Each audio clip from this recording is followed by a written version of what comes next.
Welcome, everyone, to this next installment of the Full Moon series. I'm Erik Roth, shamanic alchemical astrologer, here with Kaylin Castell, astrologer priestess.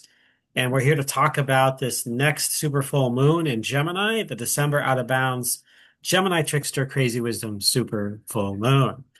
And doing this on the My Star Alchemy platform. So we're excited to continue. It's gonna the full moon takes place on December 4th, 2025, and it's pretty far out of bounds as well. So we'll be talking about what that means as we dive into this. So let's Yeah, so the let's so if we think about Gemini as the trickster, crazy wisdom, out of bounds moon makes it even more crazy, more trickstery. And the fact that it's a super full moon having a bigger impact on the earth, it's like, whoa, hang on to your hat because it's going to be a wild ride. it is. It is. All right. So Kaylin, take it away.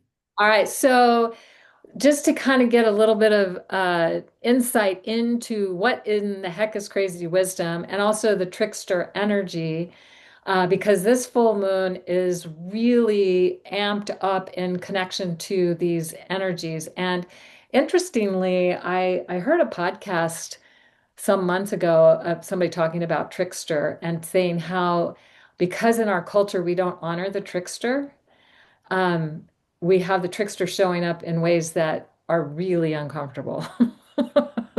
So being able to honor that trickster aspect is really important, and hopefully this will inspire us to do that. But also crazy wisdom, and I love this as a connection to Gemini because in the Tibetan term, the term is Drubnoyan, defined as combining exceptional insight and impressive magical power with a flamboyant disregard for conventional behavior. So that's part of the crazy wisdom piece. Also, one of the things I like to say about crazy wisdom is this is a quote that I think comes from um, the guy who wrote Think and Grow Rich. I can't think of his name right now, but it's I'm not who I think I am, and I'm not who you think I am. I am who I think you think I am. That's a crazy kind of statement. Anyway, and in mythology, the trickster, and it can be god, goddess, spirit, human, coyote, because you remember the Wile E. Coyote, all the cartoons about that, is the one who has an intellect that includes secret knowledge they use to play tricks and to defy normal rules of behavior. So that's also the aspect of the trickster. And here you can see in the bottom image, the trickster is a character that often mocks authority and abandons traditional ideas of good and evil. So it's definitely meant to disrupt our sense of how things are and how they should be or shouldn't be. How do we I don't know. How are we supposed to behave? Well, Gemini's here to tell us that that might not be how it is. So the trickster then embodies the energy of mischief and the desire for change. It cuts big egos down to size, and most importantly, provides comic relief that eases tension and brings the hero and the audience down to earth. So we can laugh at ourselves, so we don't take ourselves so seriously, so we can have more fun and be more playful. It's also work to make fun of and highlight hypocrisy as well. So being able to see that based on what the trickster is doing. And then the trickster's loyalty and motives can be in doubt. Is it an ally? Is the trickster an ally? Is the trickster an agent of shadow or an independent agent working to some private agenda? Because it can seem like all of those things could be true when we're looking at trickster energy. And interestingly, many Native American cultures had the trickster, the heyoka, the ones that would remind everybody not to be, that it's not always about acting in a certain way or being so conventional or, like how do we see this in a different way? And so this character is so dedicated to laughing at the status quo and mocking everything around him or her that the true motives can remain in doubt. So that's part of this trickster energy. that's happening, and this full moon is illuminating it big time in a big way. It's an out of bounds full moon, so it's even more of a trickster energy. It's a closest to the earth full moon, so it's having a bigger impact on the earth. So this trickster energy Mm. is significant. Yeah, no, thank you. It's reminds me of a story. There's of a in the Northwest in the Columbia River Gorge. There was a story about She Who Watches, and it's about this tribe well, this tribe was out there, but a coyote would be going from tribe to tribe to tell people of there was a big change that was coming, and they need to prepare for it. But the chief, she confronted Coyote and said, "No, you can't tell my tribe what to do, and I'm the one that's in charge, and I'm in charge and overlooking this river, and I'm the one who sees everything around me." And so Coyote played a trick on her and says, "Okay, well, yeah, you can see everything around you, and here's what's going to happen." And then he changes her into a petroglyph that is becomes She Who Watches, who overlooks the river of all time. So her ego got the best of her, and she didn't learn how to step out of that ego in order to work with and connect to her tribe. And so Coyote came in and changed the circumstances, tricked her. Trickster, And yes. unfortunately, that particular petroglyph, which is it's a few hundred years old, but it's because of all the dam construction in the along the Columbia River, they saved the petroglyph, but there's a lot that's still underwater Mm, from the hydroelectric dam buildings that they built along that way. But it was a really great story, and I'm glad I went there and did a little tour with some of the petroglyphs that were out there some years ago. yeah, I love that. It's such a good reminder. And that oftentimes we can get ourselves in trouble, and we need the trickster to come along and help us see that That's right. what we're seeing and how we're seeing it and what we think it should or shouldn't be isn't necessarily the case. Exactly. Exactly. And also, I thought of Napoleon Hill. He's the one who wrote Think and Grow Rich, and he's the one who said that Uh, quote, I'm not who I think I am. So, oh, Napoleon Hill. Okay. yeah, I have heard of that name before. Yes. yeah, Uh, it's a famous book, actually. yeah, it is. Um, so crazy wisdom, real crazy wisdom is looking at all the ideals and expectations of your culture and going exactly the opposite direction. Fact shock, reponche.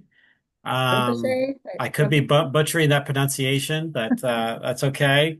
I'm sure Okay, everybody because will it's forgive me. trickster energy, and if we're doing the exact opposite, we're not pronouncing it right anyway. That's right. So Gemini is a trickster archetype similar to Kokopelli, who is, as an example of crazy wisdom, being the trickster engaging in pranks and often create unexpected and humorous outcomes. There's an amazing book. It's a comedy book, but it has a powerful lesson in there. It was written by Christopher Moore and called Coyote Blue. And it's this story of a Native American who has abandoned his traditional values and just wanted to fit into the current culture. And he meets Coyote, and Coyote completely screws up his life. It throws everything asunder, and he's fighting to change until he realizes that there's a part of him that really wanted this. And so he comes into his own in a way that he never thought possible because of Coyote's presence. It's an awesome book. I encourage anybody to want to read a great Coyote book, Native American Coyote archetype book, spirit book. That would be the book to read. It's just absolutely hilarious. But have you I read need- that book, Caitlin? I don't know. What's the name of it? Coyote Blue. Coyote Blue, right. Yeah. I'm gonna make a note and check it out. It's got this smirking kind of smartass coyote figure on the front cover.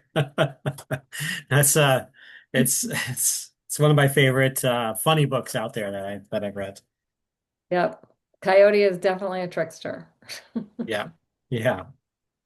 Um And all right, go for it. So this is just a like, okay, I want to know the meaning of life, and the guru says, have you tried Googling it? Which is not a bad answer to the question, but this idea of the masters of enlightenment and crazy wisdom do not ask us to believe them. So the masters of enlightenment aren't saying, believe me and everything I have to say. Maybe find your own answers, find your own way. So rather than responding to our questions with further questions, rather than responding to our questions, they just ask more questions, or they answer with riddles and parables, and they teach crazy wisdom just by being themselves. Mhm. Yeah, And if we watch closely, we might learn from them how to live with simple acceptance of and even greater love for life. That's the purpose of the crazy wisdom masters. And the poet Rumi saw all phenomena, including the self, as transitory expressions of a divine intelligence. So, with that understanding, he found great love and acceptance for the way things were in the one cosmic dance. So, this is the little Rumi quote: give up owning things and being somebody, quit existing. Crazy wisdom. that is crazy wisdom, but it's true. It's like in order to step into to truly understand is to experience the journey to arrive at that truth, whatever that might be. And you know, Gemini and or Coyote trickster energy does it in their own, from a mainstream perspective, bizarre way. And that's part of how we can become more of who we become, what our soul is evolving into. Yes. Yes. And have fun and be playful about it in the process and be creative in ways that maybe you didn't Yes. know you had that kind of creativity in you. So I wonder if someone Googled it and with an AI and said, Right. "What is the meaning of life?" And I imagine it'd be pretty. I don't know what in fact, maybe after this, I'll try to doing it myself just to see what Google would say. It might be profound. It's like you can It's go, possible. that might, but it might be profound. So It might don't be. dismiss that possibility. Yeah, I mean, absolutely. I think this is amazing. Um, all right. So out of bounds, full moon. So everyone could see here, it's the full moon at 1303 Gemini, opposite the sun. And actually, one of the things that I don't know if Yes. you have one of the slides that talks about the nodes and that No, they're I didn't. I square, meant to put that almost. in there and or I put it in there and it disappeared or so. I don't know, but yeah, I'm glad that you're bringing that up. Yeah, so the nodes are really, thank you.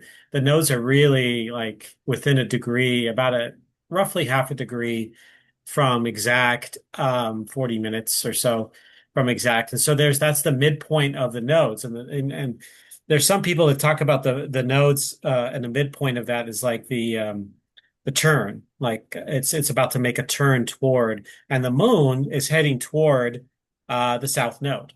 So there's from the future, from the destiny. Now it's going back and it's backtracking to its original state to see maybe perhaps what other wisdom lies in the past, so that it can bring that up and help humanity in its future.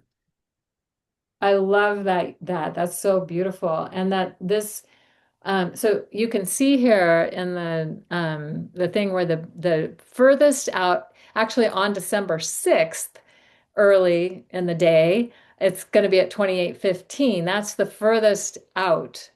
December 4th, well, it's showing 26:50, and my computer program said it was at 27:19 when we're at the exact full moon, but that's probably not later in the day, like 4:14 p.m. Mountain Time or 3:13 p.m. East Pacific Time. But in any case, the moon is out of bounds for a few days. So it goes out of bounds on December 3rd, barely out of bounds, and it comes doesn't come back into bounds until December 8th.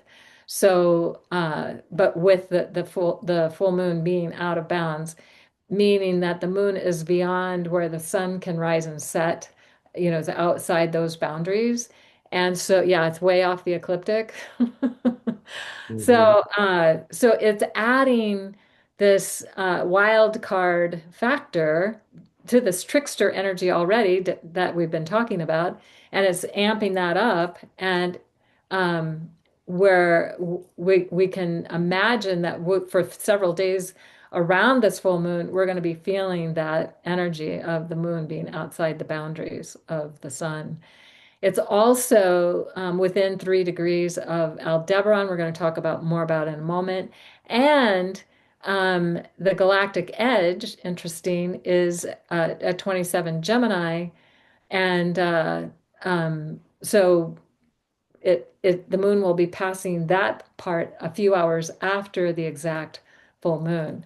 Um, I don't think it's really easy to tell exactly where the exact galactic edge is.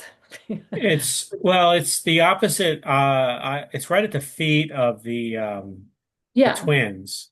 So it's in this zone. It's not like precisely there, but it's in this particular zone. So the full moon, is heading that well, it's somewhere in this it's zone. So probably it's right at the edge of the tip of the horns of the bull, right, is yeah. where the So exact there's edge is considered to be, and it's looking out right, beyond our galaxy. So we're looking out beyond so when we're seeing this full moon, and we'll see more about how amazing the full moon is in the sacred hoop of stars and all of that in a few minutes. But yeah, so anyway, we're looking out beyond our galaxy. So we're looking out beyond our reality. And it's the moon that's outside the norm of the sun anyway. So yeah, pretty yeah. cool. Yeah. There's a lot of especially Egyptian uh, petroglyphs that are show the sun and the moon between the horns of the bull. Um, that is right here, and that's the summer solstice or the June solstice place. And that's as you said, that's the galactic edge there. So there's that iconography, iconography that is um, that's embedded in human psyche that's been in there for a long, long time. So this particular point of the sky has been enriched a lot over the thousands of years. And so as the moon transits this area, not long after the exact full state, it's going to be in that area there. It'll still look pretty full when it goes by. Yes, it will, very much. Yes. So even on December 6th, it's going to look pretty Yeah. darn full. Yes. Yeah. All right. Um, so when the moon and other planets go beyond the boundaries of the sun, expect the unexpected. So disrupting what is known, chaos leading to new creation, new possibilities. And this occurs when the planets are in Gemini or Cancer or Sagittarius and Capricorn. So that's those two areas of the skies. That's when we have those significant out of bounds, occurrences taking place in as we're observing it here in on Earth. So, Caleb, if you want to Well, elaborate on and that? just for people to know that the other planets, Mars, Venus, Mercury, go out of bounds usually once or twice a year. And so Mars will be out of bounds at the time of this full moon. In fact, also at the time of the new moon, because it's going to stay out of bounds until January 6th, which is interesting because Mars and Venus come together around that time with the sun, which is another conversation for the new moon that's going to be happening, or I mean, the full moon, Cancer full moon on January 3rd.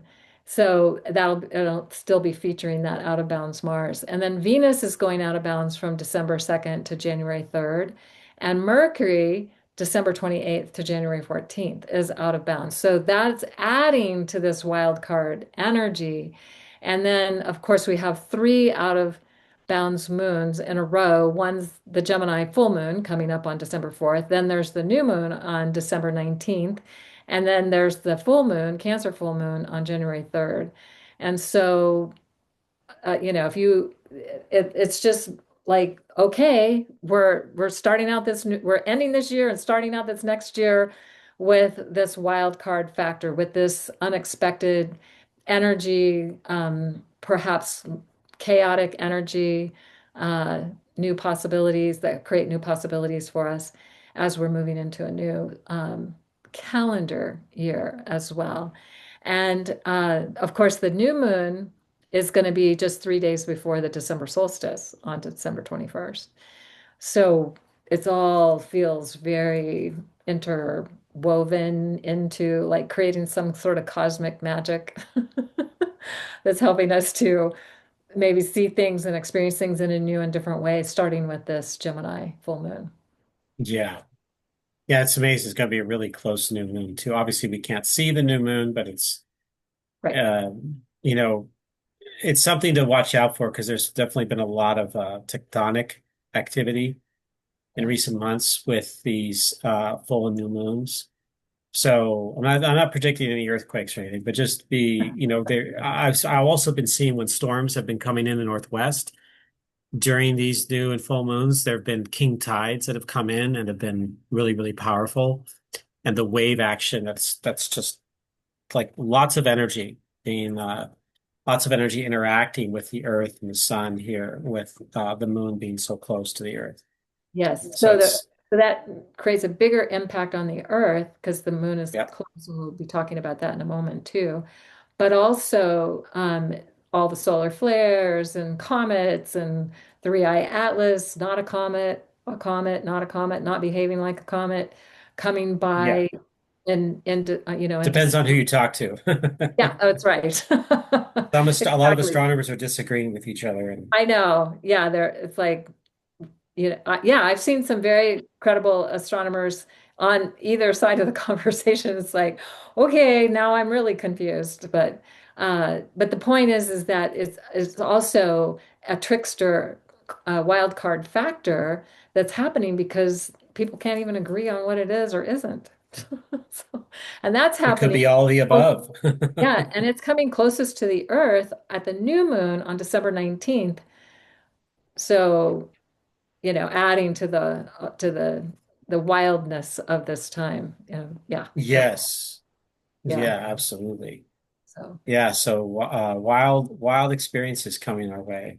Um, yeah. So all right. we have this perigee new moon. So that's why it's called a super moon, is because it's closest to the Earth. And so this happens, perigee meaning closest to the Earth, and you can see in this imagery how the moon is closer to the Earth than when it's at apogee and it's furthest away from the Earth.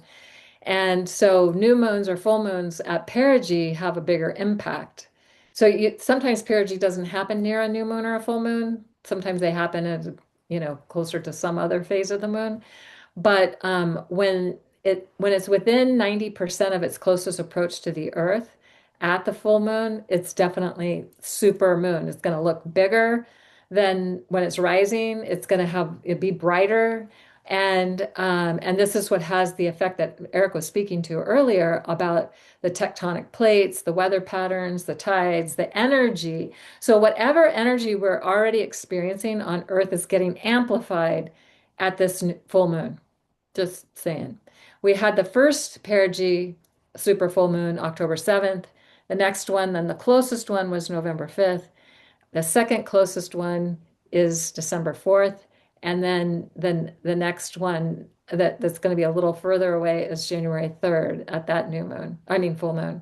And so if you want more of the information about rising and setting, or there's also another link that on the previous slide that is about finding if you have out of bound planets on your chart. Um, I'll put those links in the show notes so you can have access to that. Yeah, I think that'd be awesome. Yeah, I love it. I mean, it's just like the November and December full moons. They're really just only a slight amount Slight closer. amount, yes, Just exactly. they're essentially in my book, they're kind of equal Yeah, they're to each other. I pretty mean, much. that's what is that, 100 and less than 150 miles, 148 miles difference Yeah, it's um not much. between the two moons. So I mean astronomically that's just like a hair's breadth, from each other there.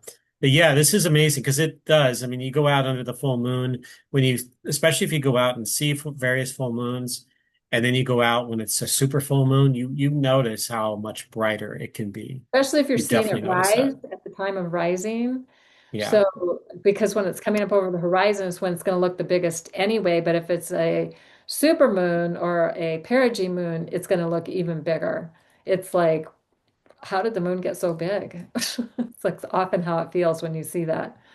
Yeah. Yeah, Or setting, see it exactly. rising or setting. So the link here of when to figure that out will be also in the show notes of for your location. You can find, and also you have to adjust for your horizon line because we have mountains in our east, so the moon doesn't come up always at the time that it says that it's going to come up.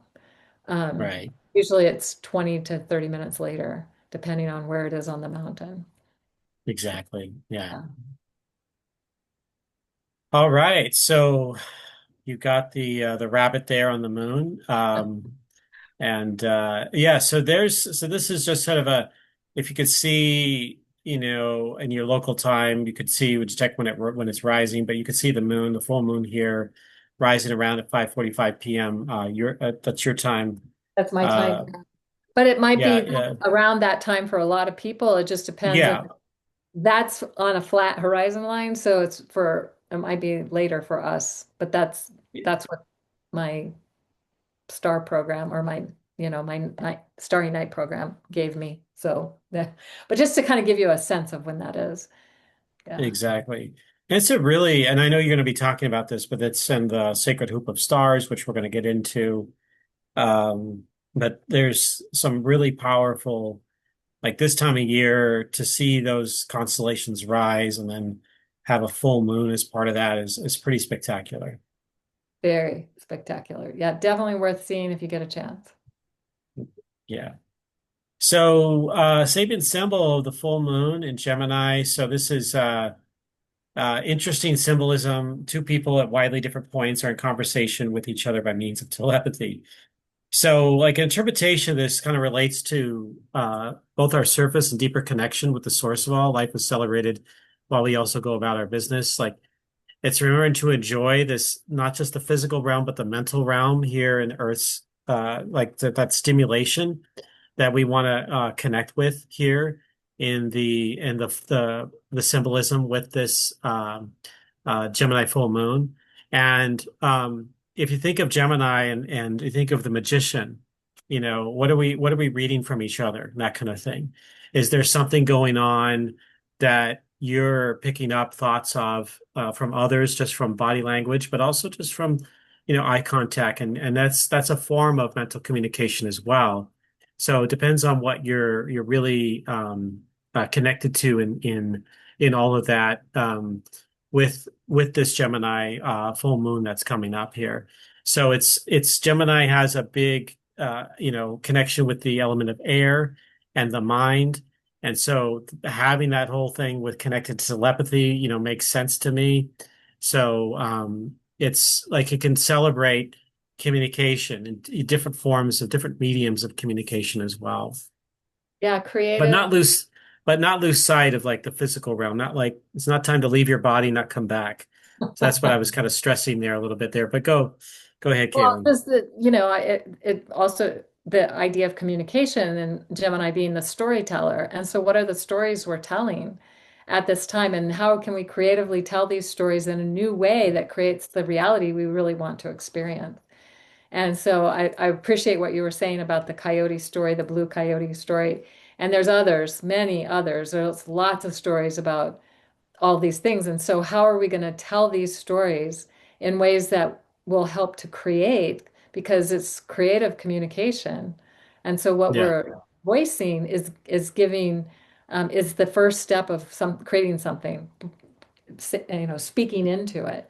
And so, I think this Gemini full moon is reminding us of that. And let's keep it fun and playful. Yes. Yeah, exactly. Um, yeah, go ahead. Yeah, so when a full moon shows up in this part of the sky, this is suggesting, because you can see that it's actually the way that it's drawn here on the sky map is that it's on the horn of the bull and it's kind of connected to Aldebaran, the eye of the bull. It's not too far from there, because it's so far out of bounds, it's way above, or depending on, I guess, as it would go this way over the sky, then it would be above Aldebaran at some point in the night. And so it's suggesting it's a time to have the courage and strength to enter a new possibility as we enter a new solar and galactic year. Because anytime we have a Gemini full moon, it's going to be within a couple weeks or so that we have the solstice when the sun reaches that um, place on the galactic cross that lets us know this is why we know we're at a 26,000 year turning of a great galactic year. Anyway, so it's basically transmitting the mysteries and light codes from Aldebaran, the bull's eye, the eye of the bull. So it's how we see, perceive, and also communicate what's going on. And it's one of the four royal stars of the ancients. And it's considered the key to the Silver Gate, or the Silver Gate being the entrance point into this reality. So these are all very significant. The placement of this full moon, the exact full moon, is significant in this way. And so the question you might ask yourself is, are you willing to see in new ways from the bull's eye view, a new perspective of how we're seeing our reality? Yes. Yeah. All about perspective. Yeah. Thank you. Um, something we're going to talk about a little bit about Aldebaran here. Back in the ancient Sumer and Babylon, they would look at the stars Antares and Aldebaran as the prime fiducial stars that kind of help mark the boundaries of the zodiac at one time. And as Caitlin shared, Aldebaran's the eye of the bull. And you could see, so when one star rises, Aldebaran, and Terry's, the other star on the opposite side, will set. They're roughly at each 10 degrees of their respective signs. Gemini for Aldebaran, Sagittarius for Antares. So when you're seeing Aldebaran rise, then you know that the Antares will not be visible in the sky anymore. And then perhaps in the early morning sky, you know, well, Antares won't be visible in the early morning, not until for a while. But that's how they do it. So whenever, just like an opposition, but this is a fixed, excuse me, this is a fixed opposition. So it's not something that'll move around. But this full moon highlights that origin story or origin point of some of the like initial like structure of the zodiac that the ancient Mesopotamians were looking at and bringing this here into is that's still around here at this time of our this age of our lives right now. It's pretty remarkable. I love how it's like, to me, it's like a stellar gateway, or like a Stargate energy between those two, and how one's rising, one's setting, and then, the other one's rising, the other one's setting. It's like, yeah. And one's about the heart and one's about the mind and how we perceive. So, it's Right. how do we connect those two things together, so that it serves us? And thousands of years ago, I think it's 5 to 6 thousand years ago or so, those two stars mark their respective equinox points. And that's a whole different conversation, but let's just say that you're when you're seeing these stars, you're also seeing a window into the past and potentially the future because in I think it's what 1500 years they'll mark the solstice points, right? Uh, Something yeah, something like that. 1817 or 1800 years or something like that. So yeah, we're heading towards those markers in the coming centuries. All right. Shall I Yep. continue Go for here? it. Yeah, so this is like, and Kayla, you're welcome to share too, of course. But I love that Kayla and I did a whole course about the royal stars and the Bohemian stars. And so if you want to know more about that, like the deeper level of that, feel free to go to mystaralchemy.com to check that out. And it's well worth it. We've got a good price for all three online courses together as a package. But Aldebaran, I think these names are the from the Norse mythology, the four dwarves.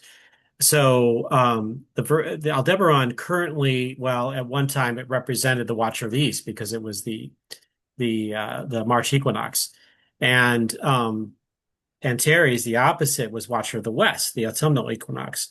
But, as they start to drift to the solstice points, we can start to switch these out because, they're going to be representing different points, different directions. But Yeah, it's because fascinating with it's now these. like 6,000 years later, or almost 6,000 years later. So it's made that shift. So Yes, they're not marking those points anymore, but they did at one time. they This did. and and it's good to know that that's why they are considered the watchers of those directions, because they were watching those directions at that time. They were, and I think does Aldebaran represent Archangel Michael? Yes, yes. Okay, yeah, I got that right. So there's also like a deeper level connection. I put this up here because this has the four constellations here listed as which contain the four royal stars. You've got the bull, the lion, the man, and what was at one time, I think, well, we've got because the fish was supposed to be part of that, but there was the eagle was part of that, and then the man was part of that, and so there's throwbacks depending on what culture you're talking about here and the constellation projection. Those four were really powerful. It's even in the Bible. They have the biblical imagery in there as well. So there's this deep, not just astronomy, but there's astrological connection to from these four stars, and Aldebaran being one of them, where the full moon will be. So when you're connecting into that full moon, you're connecting into that connection of the one of the four watchers in the sky, one of the four Persian royal stars, including Regulus, Antares, and Fomalhaut as the other three. So something to consider. And these were things even the Native Americans looked at as 4 points of the medicine wheel. So around, no matter almost, I think globally, cultures looked at those four stars as really powerful points in the sky, and that we're now in a space where new knowledge is coming in and or returning back to us, and this is one of this full moon is helping to activate that. And yes, and really transmit from Aldebaran to the earth, closest to the earth, Yes. outside the boundaries of our ordinary reality, closest to the earth, making a direct transmission. And any star, any planet that was within 6 degrees of a star, Aldebaran being one of the stars of the ancient alchemists, that's when the was the time to make their talismans and do their ceremonies and make their elixirs and whatever it was that they were doing. So this full moon is powerfully amplifying the light codes coming from Antares. And so we can definitely tune into that and see and open to see what the message might be for us. Yeah. Yeah, absolutely. Um, would you like to do this? You go. All right. I'll continue on. Thank you. So the star energies of Aldebaran, comes from the Starlight Elixirs and Cosmic Vibrational Healing book by Michael Smolkus and Fred Rubenfeld. Um, and you can learn more about that at the website hilarion.com /stars. So the authors linked Aldebaran to the original genetic coding that allowed for the experience of free will here on planet Earth, and the beings from Aldebaran hope that humanity may someday choose to co-create a civilization with them. It's also a portal to the mysteries of the mind, and when balanced with the fixed star Antares, again, opposite Aldebaran, who is a portal to the mysteries of the heart, we have a powerful Stargate access, just like you shared earlier. So these are kinds of things that you can also tune. I definitely recommend this book. I think you can only get it used now because it's out of print. Yeah. But if you find a copy of it or find some additional information about it online, it's definitely worth a read. And they got a lot of stars in there and what they've been able to tune in psychically and spiritually to these stars. It's pretty powerful. So I Aldebaran can love assist us. Go ahead. I love too that it doesn't, it's like a lot of ancient star books, or I don't know if ancient's the right word, but older star books. Books on the stars that talk about individual stars often have very negative perspectives, and this does not. This really sees it from the highest possibilities. So that's one of the reasons I love, love, love this book. And yes, it is only available used, and it can be quite expensive because of that. But every now and then you might find a opportunity to get it at a lower price. So it's worth Google it and find out, see what you can get. Yeah. Yeah, exactly. I back in the 90s I was doing celestial timings. I still do them, but I was doing that and they contacted me and said that I should be using stuff from their book and they sent me the book. I was like, of course I'll Wow. be using stuff from your book. Oh my God, it's so good. So yeah. I Yeah. didn't I didn't know that story. That's awesome. I don't think either of them are around anymore, but that I was like, oh, really? Thank you. Yeah. Yeah, absolutely. Okay, so now we're going to Okay. look at the sacred hoop of stars. So you can see the moon is inside. So I created a hoop that kind of covers the actual stars in the outer rim of the hoop. But this is from the Lakota, and there were other native tribes. But the Lakota, there's actually books that have been written about their Yeah. star knowledge, and they felt that it was auspicious when anytime planets were passing through the sacred hoop of stars. And we're going to see some other images of the sacred hoop as in a moment here, but you can see Jupiter on the outer edge of the hoop. It's at 24 Cancer. I think Procyon is 25 Cancer, so it's like just right on the like it retrograde. So it's going back into the hoop and then it'll come back and it'll pass out of the hoop next year. So I think Jupiter actually gets to the degree comes of back to Sirius or align with close to that. Sirius, but it's on the green line, on the ecliptic line. But yeah, so Right. it's not close, Yeah, but so it's going to be up somewhere there. in Yeah, here. somewhere up Yeah. there. Yeah, but it does. It comes back within like less than a degree of Sirius when it stations direct. Yeah. So it's been in the hoop for a long time. So it entered the hoop when it entered Gemini um, over a year ago, and then it stays in the hoop until it exits. Um, I think goes past 25, 26 degrees of Cancer, and then it'll be outside, it'll have exited the hoop. So we've still got it there for many more months. Is another, I guess, the best way to say that. I think at the end of May, beginning of June, it starts to leave that area. Yeah, yeah. I think you're right. Yep. So pretty cool.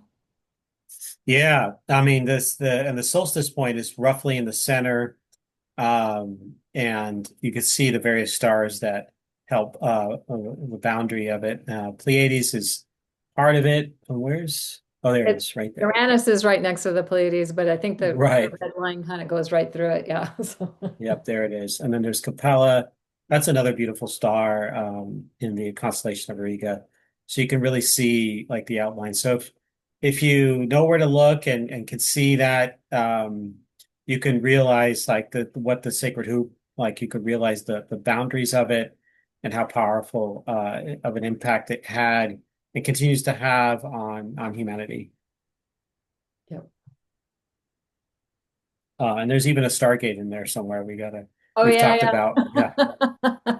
In Yeah, Sirius, with Betelgeuse, and Betelgeuse and Procyon and Sirius, you can actually see them. Perseid. I could have drawn them in there, I suppose, but So yeah, right here, yeah, it's a near equilateral triangle too. it's it's Um, it's amazing to see in the sky. It really is. So highly recommended if you can see it. And they're bright enough stars that you should be able to see it even in a full moon. yeah, yeah, all of them will be right. Absolutely. All right. So So more. This is like a combination of my original, the original way I drew the sacred hoop looks more like a shield because I put Yes. straight lines to all the different stars in the sacred hoop. And when you try to draw a circle, and I just put a circle and tried to put it over it, it doesn't quite work exactly. It's not like a perfect circle. But the Pleiades, which are around 29 degrees Taurus and 0 Gemini, is the entrance point. Whenever a planet is entering into the sacred hoop, it goes by that, and that's where Uranus has been hanging out this last year. So it's just entered the sacred hoop, and it's going to be there for a long time because it's like 7 years in the sign of Gemini, and then it'll go into Cancer, and then it'll be 7 more years or maybe 6 years before it exits the hoop. So it's going to be there it's going through the hoop for a long time. It's pretty exciting. And Yeah, then go ahead. that's about 14-ish years it'll be there. Yeah. 14-ish years. Yeah, it's not maybe quite 14, or maybe it's a little more than 14, or maybe it goes in and out, whatever. Yeah, the transitions between two signs where it's going back and forth a little Yeah. bit. Yeah. Yeah. So we have Castor and Pollux around 23 Cancer, Procyon or Procyon at 25 Cancer, the June solstice at the very center of the hoop. So the plane of the galaxy and the plane of the solar system create that cross, and that's where the June solstice sun happens to rise. And it came within 1 degree of that cross in 1926, and it's within 1 degree until 2070. It's pretty still central, within a half a degree until 2034. So 1962 to 2034 would be the center point of all of that. So this is a very significant part of the sky, where this full moon, and you can see the full moon above the ecliptic line, and not too far from Aldebaran. I mean, far from Aldebaran by latitude, but it's, in that direction. So yeah, it's pretty spectacular. And so let's see, maybe we can look at the next one. And Oh, like chakras. Yeah. not chakras. Okay, I so was going that's to say sometimes, okay, that sometimes the moon will occult Aldebaran. yeah, It might have a series of occultations. yeah. So it can And actually be out of bounds and below, right. or will it be Aldebaran? Is Aldebaran out of bounds on the? I don't know if it's because this is the ecliptic's way up here at this point. Yeah. So yeah. Yeah, that's a good So question. I'm not sure the answer to that. I'd have to look at it. okay. Yeah. Yeah. A future video. We'll talk Yeah. about Yeah. But it. the sun will always be on the green line, always. Yes. Always Yes. there. That's Yeah. that will not It's the change. one If that you does ever not find move. that Yeah. you ever find the sun is not on this line, we've got some really big problems going on. Right. It's Exactly. something's the Earth is not doing very well at The that Earth is point. tilted on its axis, or something has happened. Yeah. Way off tilt. Right Yeah. there. Yeah. Like you and the pinball machine where you get it off kilter and it starts to it gives you a error message there or something like that. All right, let's talk about the nakshatras, Caitlin. So Rohini is the nakshatra for this full moon.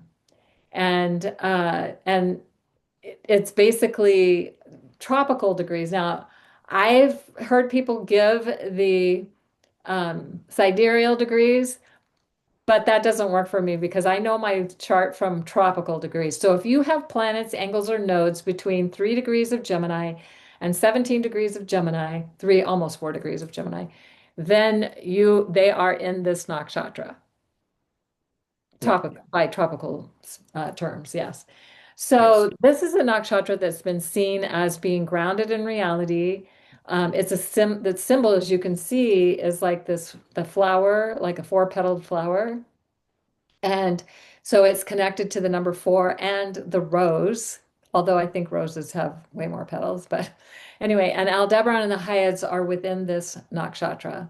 So as we've talked about, and you can see that Aldebaran's definitely located, and Aldebaran is in the asterism called the Hyads, which are also sister stars. So we have the seven sisters of the Pleiades, and then we have the sisters of the Hyads, A whole other story for another time. But anyway, this nakshatra energy is the key words are red, one, star of ascent, fertility and abundance. So these are some things that could be being illuminated by the full moon. Power to make things grow, enjoyment, and creative expansion.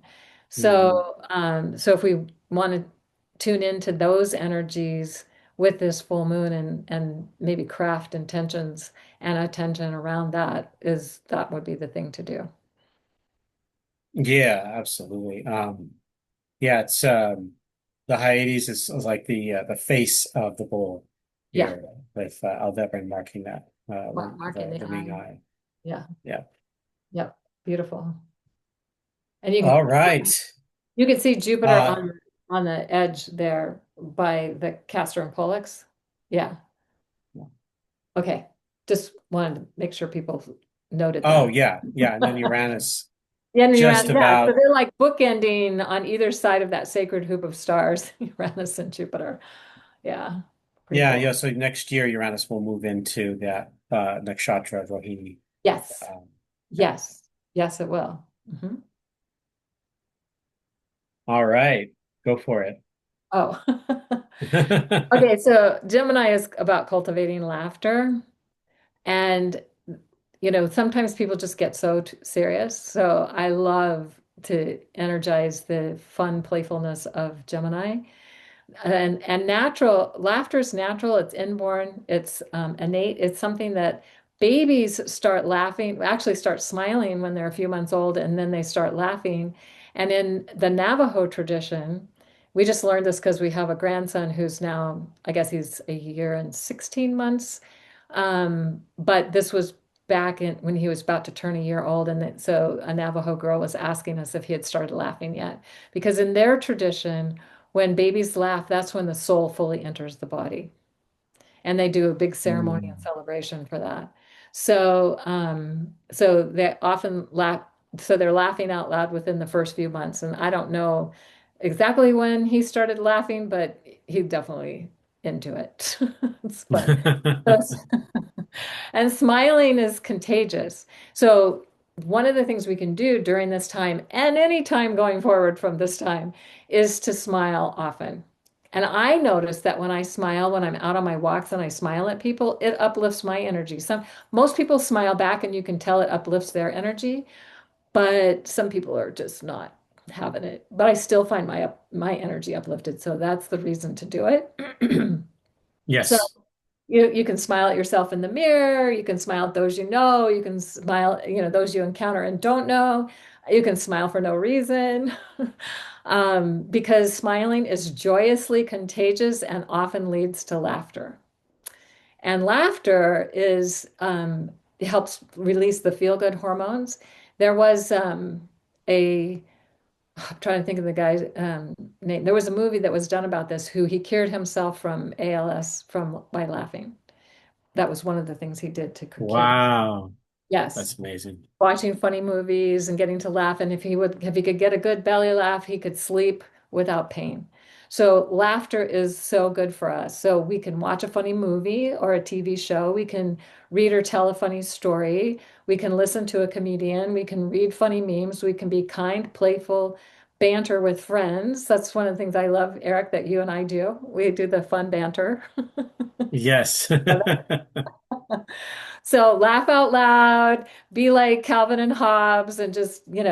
belly laugh and have fun. And sometimes when people are laughing and you're laughing with them, and then that makes you laugh more and that makes them laugh more, and the laughing just keeps going. It's so good. So always find a reason to laugh. It may not add years to your life, but it will surely add life to your years. There you go. There you go. That's it. I was the other day I sometimes watch clips of Stephen Colbert's monologue, and one of the funniest things that he ever has talked about in a long time was this new advancement of this robot that's a household robot. And they were making a big thing about it, and they were demonstrating this like demonstrative video. And at one point, the robot was doing some strange things, but at one point it was trying to put things in the dishwasher and it was trying to like close the door and it had to bend. It was like a humanoid robot.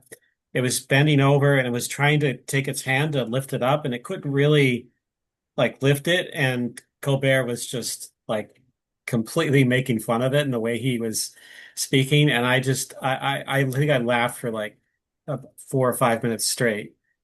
It was just so funny. But it in those moments, like whatever you're thinking before then, it just like dissipates everything. It blows it out.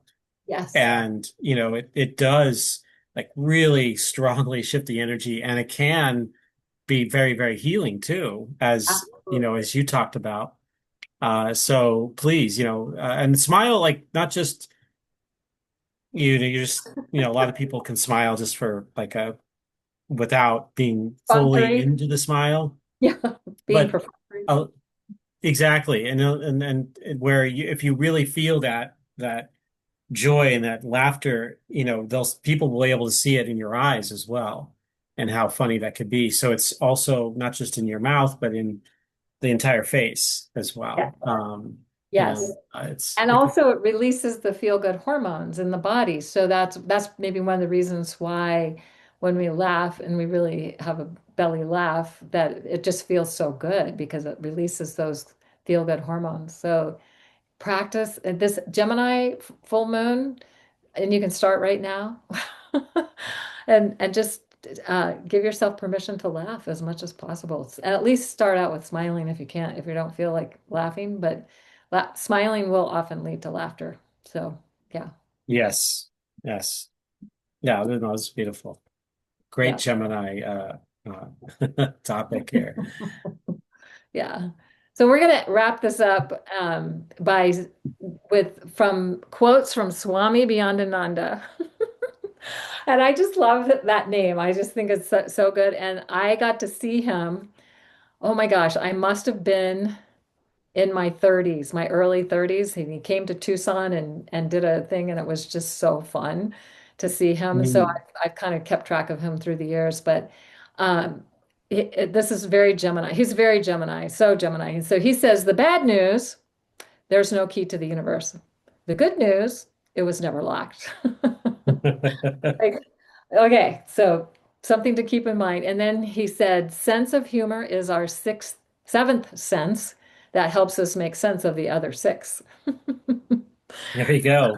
So we got to have a sense of humor. That's very Gemini. It's like so Gemini. So yeah, I think we're complete unless you have anything you want to add, Eric.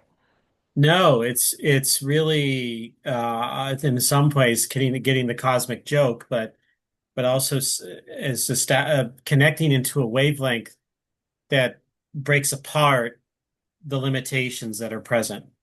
Yeah. And we think about out of bounds, and Gemini by itself is out of bounds, and it amplifies that experience, and it goes out. So color outside the lines kind of experience where some other creation can happen if you go beyond your limits and boundaries.